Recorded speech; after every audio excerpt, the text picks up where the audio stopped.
Отворена канцеларија за услуги во Свети Николе. Во општинската зграда граѓаните ќе може да ги добијат потребните услуги на лесен и едноставен начин. Министерот за дигитална трансформација Стефан Антоновски посочи дека во моментот актуелни се две услуги, од кои едната е за добивање дозволи за оружје. Сите услуги кои што се достапни на порталот за услуги ќе бидат достапни и во оваа канцеларија. Сите граѓани кои што немаат пристап до интернет, немаат соодветна опрема дома или пак не знаат или не сакаат сами да ги користат услугите на порталот, можат да се обратат во канцеларијата за услуги на многу ефикасен, едноставен начин да добијат потребен документ или да аплицираат за определена услуга. Актуелни главно се две услуги кои што еве ќе ги спомнам и денеска.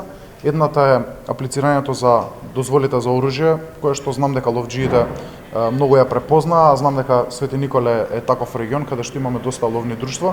Аплицирањето за дозвола за оружје за обновување се врши во нашите центри и втората нешто што го промовираме во целата држава, тоа се ИКТ уредите, ваучерите за ИКТ уреди за млади, за студенти, исто така достапно и поднесувањето на барање, но првенствено затоа што се уште не е почнато, правењето на профил е исто така достапно тука во канцеларијата во Свети Николе.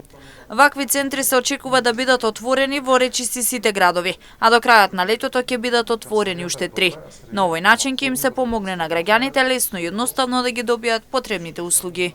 Во втора фаза очекувам да овие центри служат и за помагање на градење вештини или помагање на граѓаните како да се снајдат да стасат до потребната услуга, така што се надам дека во целост ќе го исполни својот потенцијал овој центар за услуги. Продолжуваме понатаму, ветивме 10 нови центри за услуги во 2025 година.